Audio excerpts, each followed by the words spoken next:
Bueno, pues nos disponemos a entrevistar al doctor en Sociología, don José Pérez Adán, sobre una propuesta, sobre una entrevista propiamente sociológica.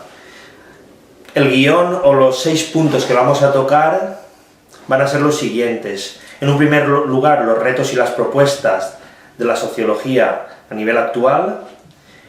En un segundo momento, cuál es la misión de la sociología en el panorama académico actual. En un tercer momento, o tercer aspecto, las aportaciones de la sociología también en el presente. En un cuarto momento, la valoración de algunos sociólogos, también el futuro de la sociología dentro de este campo. En un quinto momento, la relación con los compañeros, o la relación con otras corrientes sociológicas. Y en un último momento hablaremos de herencias, tanto recibidas por el autor como herencias que deja después de una larga labor intelectual.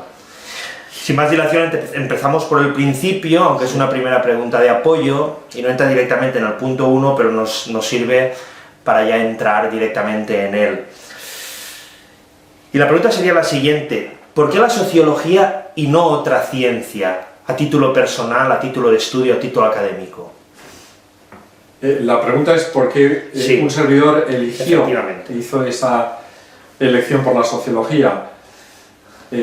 Como todas las cosas en la vida, pues interviene bastante el azar, aunque habría que considerar si efectivamente el azar existe. Y tiene que ver con mis lecturas primeras. Yo he sido un empedernido lector desde muy pequeño. Me gustaba mucho la historia y de hecho yo realicé la carrera de historia aquí en España, después hice sociología, pero lo que sí que fue patente para mí es que, contrariamente a la enseñanza que yo recibí ya en el colegio, los protagonistas de la historia no son tanto los individuos como los grupos humanos.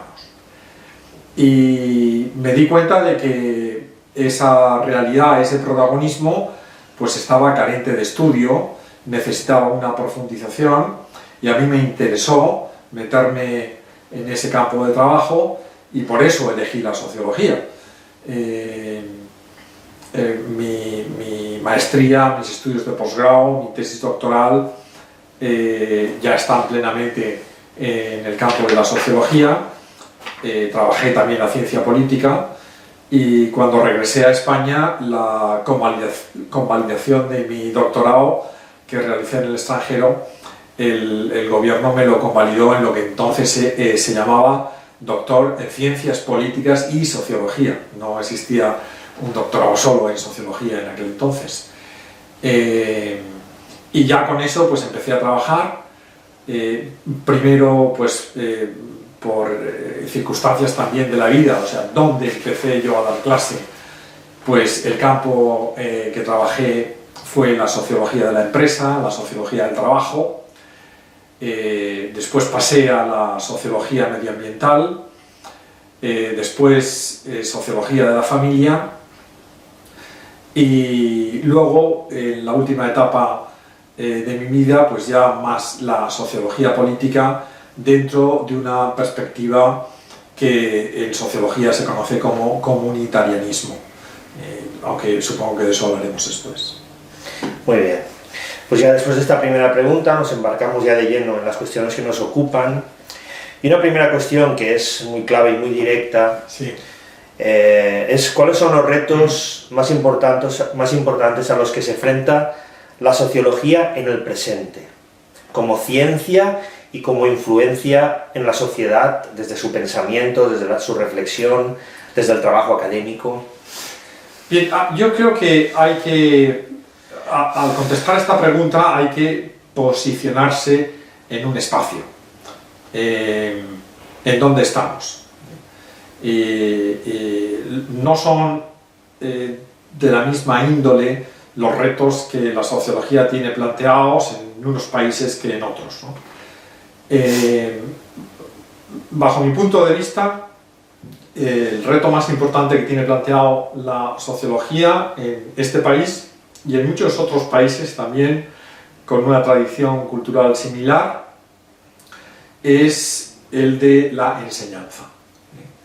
La sociología está ausente en los planes de estudio de secundaria, en la enseñanza propedéutica, y eso es una lacra que va en detrimento del quehacer científico en general y que creo que hay que solventar cuanto antes.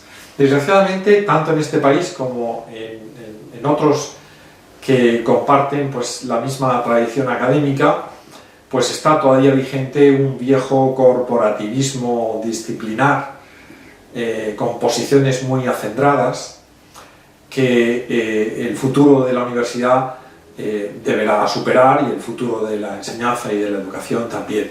Yo veo el futuro de la sociología con una presencia activa en la educación secundaria, en los cursos de grado de varias carreras, y creo también que un reto a realizar pues, en este y otros países es también la consolidación de la sociología como una salida profesional viable. A este respecto, pues cabe recordar que el país paradigmáticamente moderno del mundo, pues es el país sociológicamente pues, más desarrollado del mundo, que es Norteamérica. Un chiste que se decía hace unos años y que yo he puesto por escrito en algún sitio, que si Argentina se puede decir que es el país de la psicología y de los psicólogos, que España es el país de los bares, Norteamérica es el país de los sociólogos. Ciertamente es así, donde más sociólogos hay es en Norteamérica. La sociología está muy presente tanto en la educación secundaria como en la educación terciaria en los Estados Unidos, y podemos decir, contrariamente a lo que mucha gente cree, que la sociología también nació en los Estados Unidos. Los primeros sociólogos que estudiamos nosotros, pues cuando nos introducimos en la disciplina, pues Durkheim, Marx, Weber, no son los primeros sociólogos. A estos hay que añadir pues, los iniciadores de la sociología en Estados Unidos, contemporáneos de estos, y que tienen una producción académica muy interesante que en Europa, desgraciadamente, se minusvalora. Muy bien, ya metidos en esta cuestión, y desde esta rémora que vivimos en Europa respecto a la sociología, es decir, ¿qué posibles soluciones atisba para solucionar, vamos a decir, esta aporía de falta de nivel sociológico en España y concretamente en Europa? En España va a ser difícil. Va a ser difícil no solamente por el estancamiento corporativo al que he hecho referencia, sino también porque el debate no solamente es podríamos decir, entre posiciones de tipo sindical, ¿no? De defender puestos de trabajo, sino también que hay aquí un debate que tiene tintes ideológicos y tintes políticos que influyen bastante. Desgraciadamente, la sociología, como ocurre con otras muchas disciplinas en la Universidad Española, está muy ideologizada y politizada. Yo siempre he dicho que la corrupción el origen de la corrupción en este país está en la universidad. La universidad es la institución históricamente más corrupta que existe. Los padrinazgos se perpetúan. Las afinidades ideológicas cuentan sobremanera en la promoción. Y eso ha contribuido a una ideologización exagerada de muchas disciplinas, entre ellas también la sociología. Todavía tenemos como reto los sociólogos la misión de superar esa ideologización, ese sectarismo ideológico que desgraciadamente se vive en la academia española, incluso entre los sociólogos más destacados. Desde esa perspectiva, Es decir, esta corrupción que estamos hablando, vamos a decir, problema que se suscita desde el mismo mundo académico, es decir, ¿cuál sería la misión que tendría la sociología en la actualidad?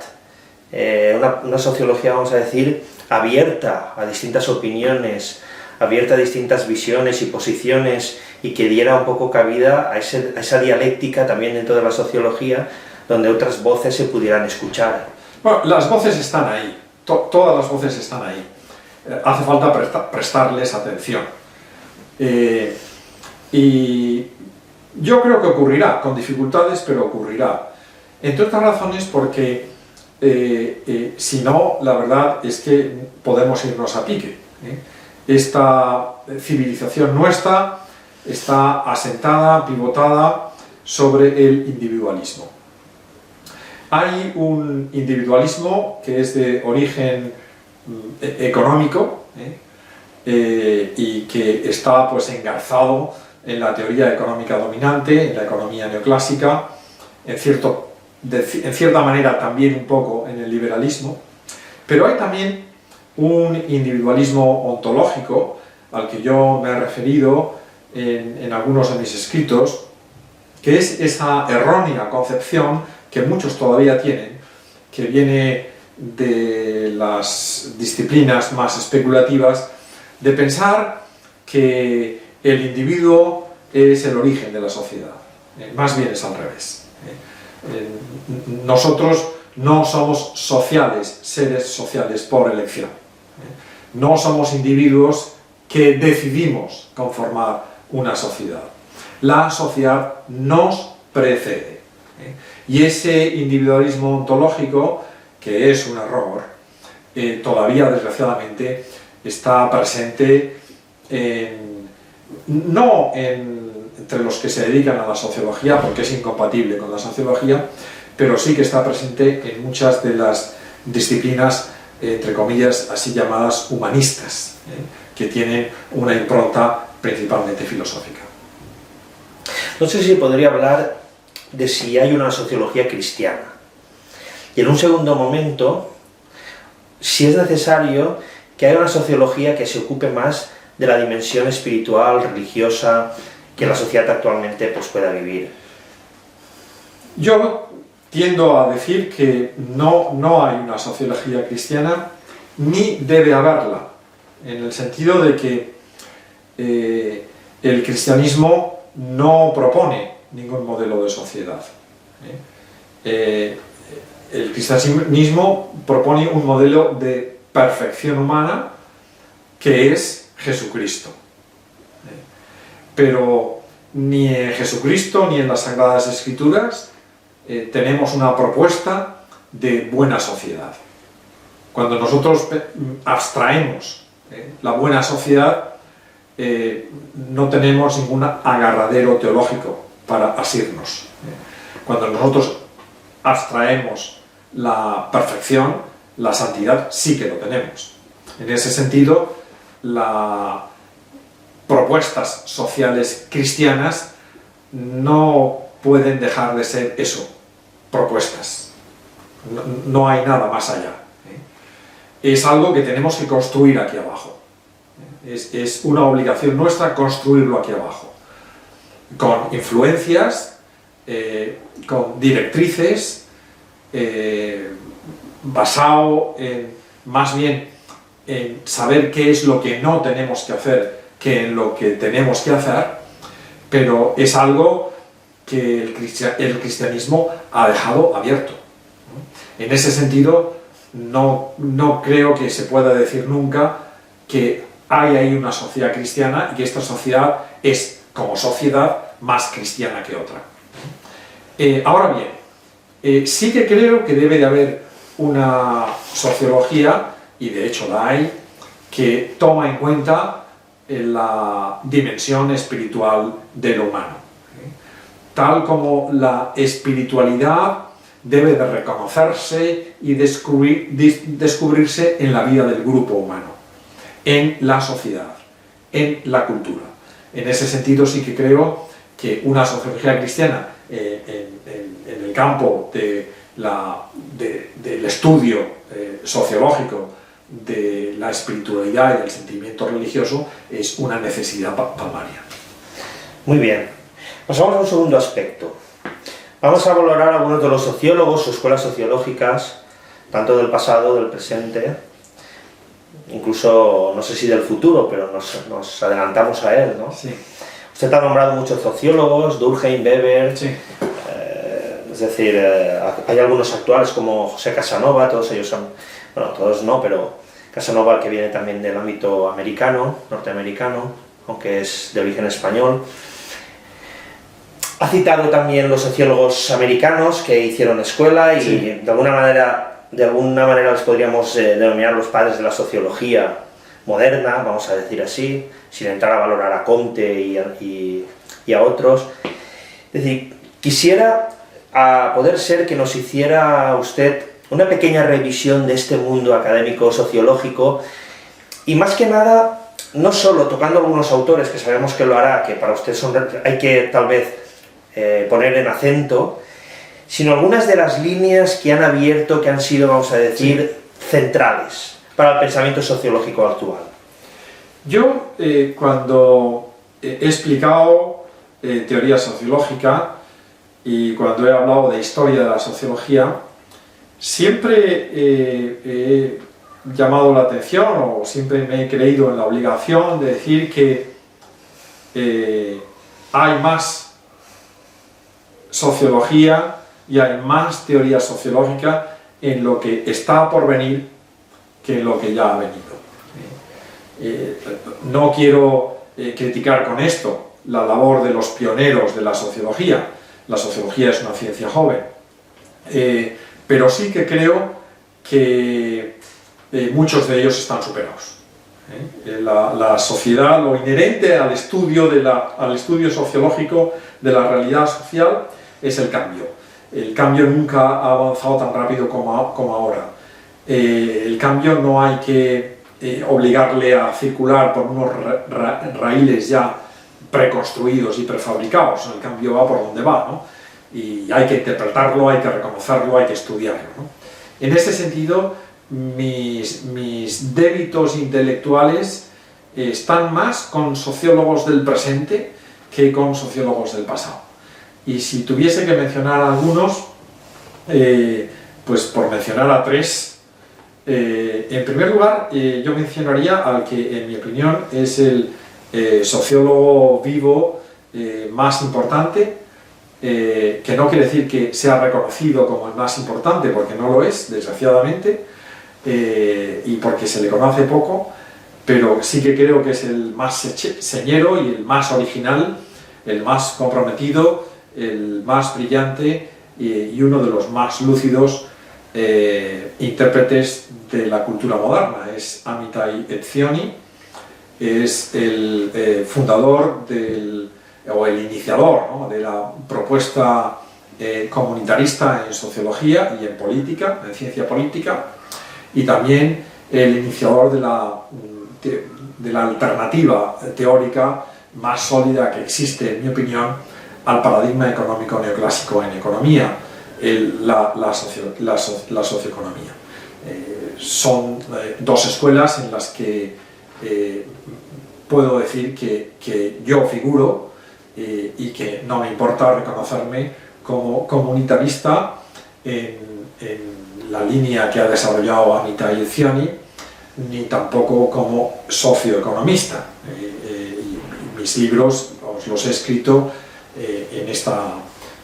siguiendo pues las perspectivas ideológicas abiertas por estos dos paradigmas. Aparte de Amitai Etzioni, pues me gustaría mencionar también como una intelectual original que ahora mismo está contribuyendo también pues con su acervo intelectual a abrir nuevos campos en la teoría sociológica, a Margaret Archer, una académica inglesa, original, independiente y a mi juicio muy interesante. sus planteamientos son más abstractos, menos transparentes que los de Amitai et Zioni, pero muy profundos y muy interesantes. La sociología reflexiva, pues yo creo que es algo bastante, vamos, que tiene mucho mérito, y no es fácil encontrar hoy en día pues figuras que no se enganchen con peleas teóricas pasadas, sino que apuesten por descubrir, por abrir caminos en la interpretación y en el conocimiento de la realidad social. Y luego, por mencionar a un sociólogo de habla española, pues a mi juicio, pues el más importante con el que contamos es Víctor Pérez Díaz, que creo que su contribución a la ciencia política, a la sociología política y a la interpretación del mundo moderno es muy interesante. Yo, si tuviese que dar el premio Nobel de Sociología a 3 sociólogos vivos de hoy en día, se lo daría a estos 3, ¿no? De las escuelas más famosas y más vigentes entre mis colegas y en el campus universitario ahora mismo, gran parte de ellas son escuelas que han tenido su vigencia en el pasado, su fama en el pasado, ahora la siguen teniendo en los medios de comunicación, pero tienen mucho más pasado que futuro. Hoy en día se está poniendo de moda hacer viral algo, cualquier idea, más que ideas, a veces en ocasiones son vídeos, ocurrencias que no tienen mayor trascendencia. Pero desde el ámbito académico y desde el ámbito sociológico, evidentemente, usted como sociólogo, si tuviera que hacer viral, o quisiéramos hacer viral 3 pensamientos importantes para la sociedad actual, ¿qué 3 ideas cree que serían necesario hacer virales para hacer una sociedad mejor? Bueno, yo he hecho, entre comillas, virales, ¿no?, mis aportaciones a la sociología, cosas que creo que son originales mías y que bien es una modesta contribución, pero es mi contribución.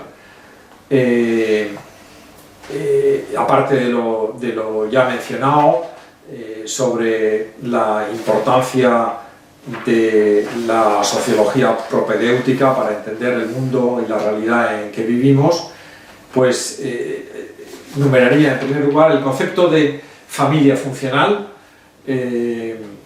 que yo interpreto de manera distinta a como lo interpreta la escuela funcionalista norteamericana. Me parece que es una propuesta original y interesante, y relacionada con la familia funcional el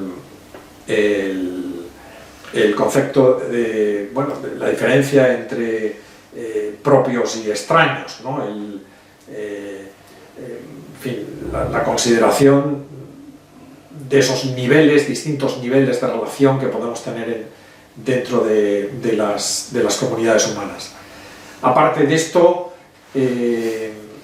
pues numeraría también el concepto de religamiento relacionado con el estudio de la secularización contemporánea. Desde el punto de vista de la sociología política, pues una interpretación del comunitarismo que apuntaría como uno de los grandes defectos que tenemos en la actualidad el sobrepeso, el inmenso sobrepeso de las estructuras estatales en la cultura y en la vida de los individuos. Un servidor es defensor del autodominio frente al sobrepoder. Creo que nunca antes en la historia los seres humanos hemos estado más dominados por algo, por muchos algos, en plural, como ocurre ahora. En este sentido, creo que una de las grandes amenazas del mundo contemporáneo es la ausencia de libertad. Muy bien, estamos cruzando ya el Rubicón de nuestra entrevista, ya nos aproximamos prácticamente al último tercio de ella. Hemos hablado de retos, de propuestas, hemos hablado de misión de la sociología, hemos hablado de las aportaciones que a título personal Pérez Adán ha dado al mundo sociológico y que están ahí para ser estudiadas.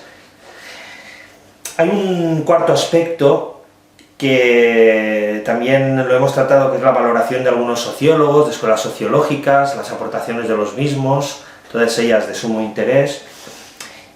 Hay un penúltimo punto en el que sí que vamos a entrar ahora, que es cuál ha sido su relación con los distintos colegas del mundo sociológico, tanto en la universidad, pero no solo centrándonos en ella, en el propio departamento de la universidad donde usted ha trabajado, sino también ad extra, es decir, con otros colegas que ha ido conociendo y con los que ha ido compartiendo, o no, posibles propuestas, trabajos.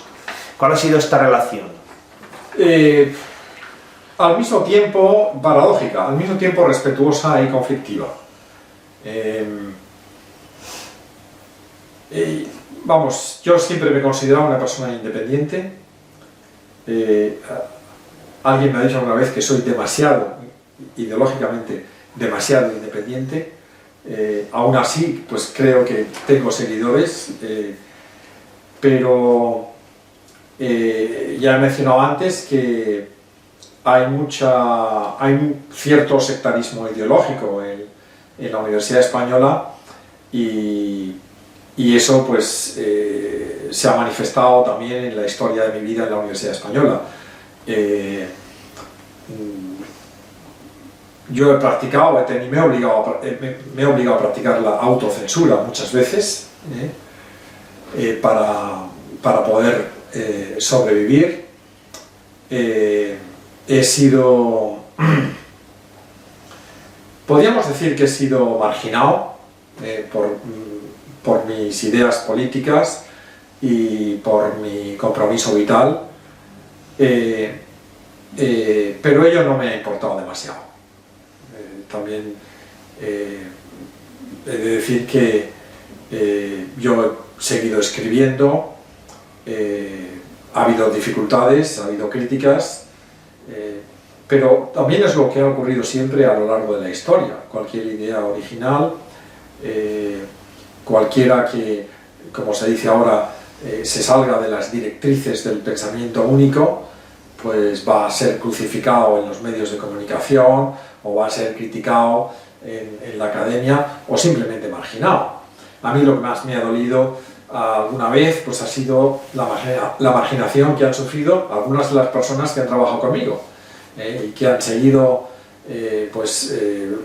utilizando mis libros y que por esa razón pues no han podido consolidar sus puestos en la universidad. Ese sectarismo existe y es actual y es quizá una de las lacras más lacerantes de la Universidad Española. En ese sentido, pues mi relación con algunos de los colegas que han enseñado sociología conmigo pues ha sido conflictiva, pero al mismo tiempo ha sido respetuosa, en el sentido de que, bueno, yo no me he peleado con nadie y nadie se ha peleado conmigo, y en las relaciones de corta distancia pues ese respeto ha existido siempre, ¿no? Y mis colegas tienen mi respeto, aunque yo sé que algunos de mis colegas no siempre me han respetado. En ocasiones le he oído decir que para llegar al puesto que llegó tuvo que hacer el doble de méritos. Sí, por supuesto, sí. Precisamente por su, vamos a decir, por su punto de vista. No solamente por mi punto de vista, sino por el punto de vista de los que me criticaban. O sea, hay personas que se creen sus propias mentiras. Y esto es muy propio de este país, desgraciadamente, ¿no? Se creen sus propias mentiras y entonces, en base a esas mentiras, pues edifican barreras o cárceles en las que intentan poner a los que no piensan como ellos, ¿no? Mi defensa de la libertad religiosa, por ejemplo, no ha sido bien entendida por algunos de mis colegas de pensamiento totalitario, desgraciadamente vigente en la Universidad Española. mi postura, también lo puedo hablar en el otro sentido, ¿no? Mi postura crítica con el liberalismo, por ejemplo, tampoco ha sido bien entendido en universidades que no tienen nada que ver, ¿no?, con el ideario que se practica en las universidades públicas. Yo toda mi trayectoria profesional la he desarrollado en una universidad pública. Podía haberme ido a una universidad así llamada privada o confesional. No me he ido porque hubiese tenido también problemas similares a los que he tenido en la universidad pública. Entonces, no vale la pena, en este sentido, no vale la pena quejarse. Yo creo que he hecho lo que tenía que hacer. A pesar de las críticas, he trabajado con libertad. He publicado, y he publicado bastante. He construido una obra, y la obra está ahí, y espero que con el tiempo fructifique. A pesar de los pesares, creo que es lo que cualquier intelectual y cualquier persona comprometida con la vida académica debe de hacer. Dentro de este ambiente, digamos, asfixiante, muchas veces de corrección política, sí, en el seno académico, ¿qué ha faltado? ¿Qué ha faltado? Bueno, falta al mismo tiempo mérito y reconocimiento del mérito. Mérito quiere decir excelencia. La propuesta de la excelencia. La universidad, desgraciadamente, ya no propone la excelencia. No es uno de los objetivos. Es más, es una palabra que suena mal. Suena a elitismo intelectual. Cuando la misión, el objetivo de la universidad es la excelencia académica. Es algo que se ha olvidado. Y al mismo tiempo que se ha olvidado la excelencia, podríamos decir, como un objetivo, pues al mismo tiempo no se ha ejercido como un trabajo que lleve a esa excelencia. O sea, no solamente no se propone, sino que no se ejerce.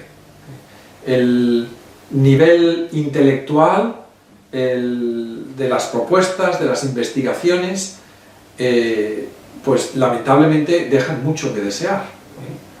En este país hay pocos señeros sociólogos, pero lo mismo podemos decir de muchísimas otras disciplinas.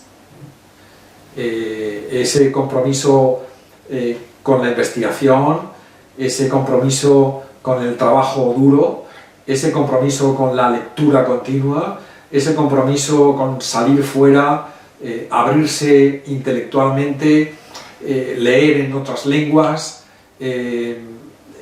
esa curiosidad intelectual, eso no se ve como yo creo que se debería de ver y como se ve en otras universidades y en otros países. Me parece que esas dos concepciones de la excelencia, el de la propuesta de la excelencia y el de ejercer un trabajo excelente, pues ahí hay un gran campo que recorrer para que las ciencias, entre ellas la sociología y la investigación y la Universidad Española, salgan para adelante. Miremos a Dextra, no solo a Dintra. ¿Con qué sociólogos, con qué colegas ha podido contactar, ha podido establecer marcos de trabajo, sí, colaboraciones? ¿Qué riquezas ha encontrado? Bien, yo me formé en una cultura sociológica anglosajona y, sin embargo, mi relación académica fundamental ha sido con los países latinoamericanos, donde desgraciadamente pues, no he podido ir tanto como hubiese deseado, pero donde casi siempre he estado. Mi vinculación y mi relación con sociólogos y con instituciones sociológicas de los países americanos ha sido siempre abundante, y la mantengo todavía. Creo que hay un gran potencial de futuro en todos esos países, y a veces me he sentido tentado de quedarme allí, en la medida en que antes he dicho, ¿no?, que hay más sociología en el futuro de la que ha habido en el pasado, y ciertamente hay más futuro en esos países que en este. Pues vamos a andar en el último punto. Muy bien. Y de alguna manera es transversal porque evidentemente hemos tocado algún aspecto que parece que vuelve a salir, aunque tal vez ahora pues matizamos en algún aspecto otra idea. Hemos hablado de sus herencias, de aquellos autores que usted considera como referentes. Sí. Entonces, dentro de estas herencias que usted ha recibido de estos tres autores, de los que nos hablaba, de Cioni, de Margaret Thatcher y de Víctor Pérez Díaz. Perdón, Víctor Pérez Díaz, estas herencias que ha recibido, si no dice de que hay alguna más, ¿qué herencia considera usted, aunque ya ha señalado algún aspecto, también de tres aspectos fundamentales, base al comunitarismo, sí, y otros aspectos que usted ha señalado, qué herencia cree que deja al mundo sociológico, nuevas líneas de investigación? Bueno, no dejo nada porque todavía estoy en activo, o sea que en ese sentido, pero bien, hay un campo más o menos construido en sociología de la familia, donde hay gente trabajando y donde creo que bueno, ahí se está escribiendo mucho, se está investigando mucho, hay muchísimos cambios, es uno de los aspectos más importantes de la sociedad futura y es un tema central en la sociología. O sea, por eso yo creo que de un tiempo a pocos años pues veremos muchísima más gente dedicándose a la sociología de la familia. Ahí pues ya he mencionado el concepto de extrañeza y el concepto de funcionalidad, pues me parecen que son de suma importancia, y la radicalidad familiar. O sea, nosotros los humanos somos seres familiares y si no somos familiares no somos humanos. Y esa familiaridad viene sustentada en la filiación. Es algo que me parece que es nítido y lo he desarrollado en varios libros y ahí está. Y eso yo creo que en el futuro dará cauce a varios desarrollos, ¿no? Me parece que es importante. Y luego otro tema muy interesante es todo lo que tiene que ver con la sociología religiosa, sociología del hecho religioso. Ahí también el futuro va a ser, hay un gran campo a desarrollar, hay un futuro prometedor para todos los que se dediquen a trabajar e investigar en ese tema, y a mí dentro de ese tema pues un concepto que me parece muy interesante para trabajar ahora y para desarrollar de aquí a los próximos años es el de religamiento. Creo que se están haciendo ya cosas importantes ahí, y que veremos más en el futuro. Y luego, por último, el entendimiento del desarrollo del paradigma comunitarista pues va a llevar a un replanteamiento en sociología política del rol del Estado. Ahora se dice pues que hay una crisis, se ha dicho crisis de la familia, se ha dicho también pues crisis de la religión, la próxima crisis es la crisis del Estado. El Estado como lo conocemos ahora no es sostenible, entre otras cosas porque nunca ha acumulado tanto poder, o nunca ha estado en posición de acumular tanto poder, y la defensa de la libertad requiere un replanteamiento. ¿Cree que hay autores que beban de estas fuentes, que pueden recoger ese testigo, que pueden enriquecerlo, que pueden trabajar sobre él? Bueno, hay gente joven trabajando, eso sí, que principalmente en universidades que podríamos decir no públicas, y trabajando con verdadero sacrificio y como creo que debe de trabajarse. ajenos al subvencionismo estatal que condiciona corrupción. Gente en varios países trabajando estos temas porque les gustan, porque los ven de interés, porque creen que pueden aportar algo al mejoramiento de sus sociedades.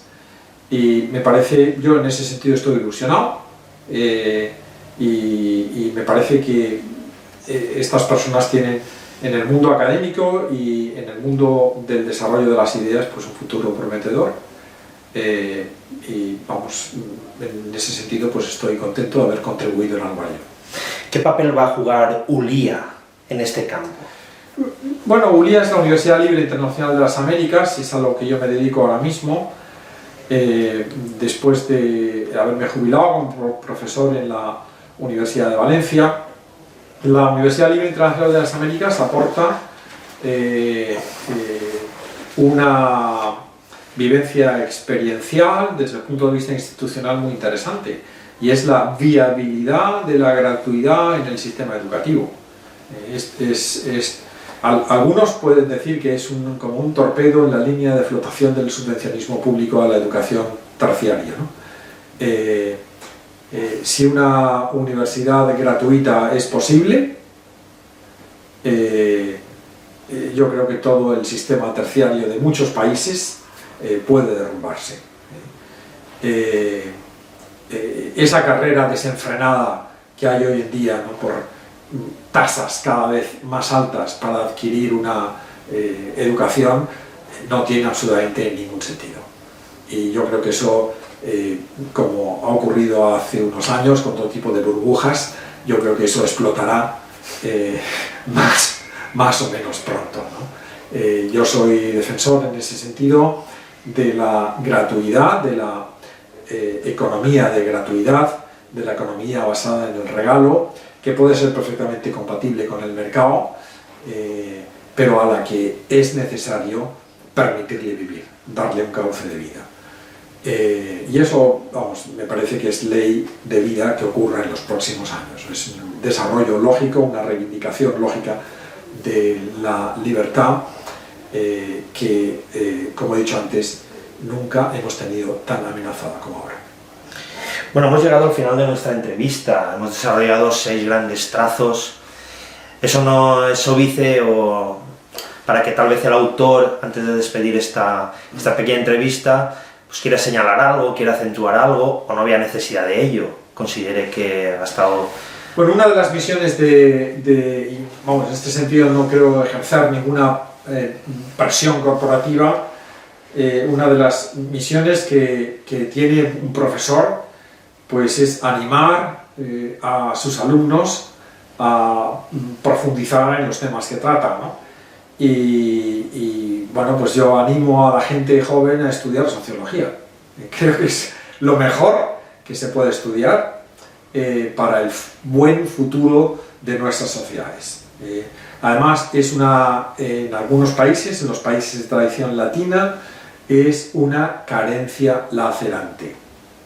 Hace falta muchísimo más gente que estudie la realidad social con los parámetros disciplinares de la sociología, que comprenda el mundo presente y el mundo viniente, y que en base a esa comprensión pues haga propuestas de mejora. Pues doctor Pérez Adán, si no quiere añadir nada más... Pues nada, muchísimas gracias por este rato, por estas preguntas, y los mejores deseos. Muchas gracias. De nada.